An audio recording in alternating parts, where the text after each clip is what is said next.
दोस्तों, आज जब चारों तरफ सोशल मीडिया का शोर है, जब कंटेंट की भरमार है, तब भी हमारा दिल कभी-कभी चाहता है कि लौट चलें उन दिनों में, जब मनोरंजन का मतलब सिर्फ अच्छी किताबें, रेडियो पर बजता हुआ कोई मधुर गीत या किसी लेखक कवि की कलम से निकली हुई किसी रचना का गहरा भाव हुआ करता था। उस दौर में किताबें केवल पढ़ने का माध्यम नहीं थी, बल्कि मन की खुराक थी।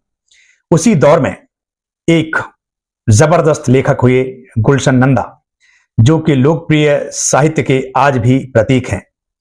गुलशन नंदा ने जो लिखा वो आम आदमी की भाषा में लिखा और ऐसा साहित्य लिखा जो आम आदमी को जोड़ता था। नीलकमल, कलंकिनी, जलती चट्टान, लरजते आंसू और झील के उस पार ऐसे उपन्यास हैं जिन्होंने उस दौर में पाठकों को इस तरह बांध दिया था कि ना तो वहां पर कोई मोबाइल होता था और ना ही सोशल मीडिया का कोई भौकाल था। अगर थी तो केवल अच्छी किताबें और उनका जादू। गुलशन नंदा जनमानस के कवि थे और बॉलीवुड भी उनसे अछूता नहीं रहा। उनकी कहानियों पर, उनके उपन्यासों पर जितनी भी फिल्में बनी वो ज्यादातर सुपरहिट फिल्में रही थीं।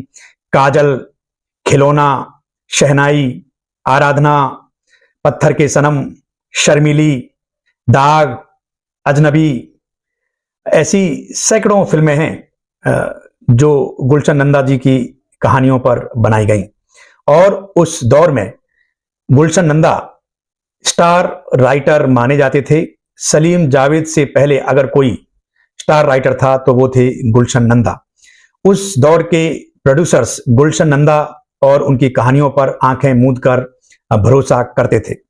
गुलशन नंदा के उपन्यासों की सबसे बड़ी खूबी ये थी कि उनके उपन्यासों में प्रेम, छल, अमीरी गरीबी की खाई, सामाजिक भेदभाव और न्याय अन्याय का टकराव देखने को मिलता था। इसलिए जब पाठक उनके उपन्यासों को पढ़ते थे तो उनके पात्रों में खोते चले जाते थे, उनके पात्रों से जुड़ते चले जाते थे।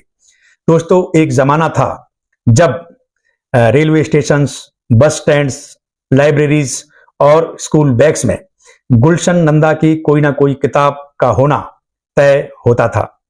जो उस दौर के लोग रहे हैं वो साक्षी हैं उस दौर के कि सुकून क्या होता है। दोस्तों, एक कप चाय और गुलशन नंदा की कोई किताब, ये उस दौर की खूबी थी। आज की जनरेशन जब रील्स और ट्रेंड्स में उलझी हुई है तो वो क्या जान पाएगी गुलशन नंदा जी के बारे में। जिन्होंने गुलशन नंदा जी को पढ़ा है वो जानते हैं कि गुलशन नंदा क्या थे।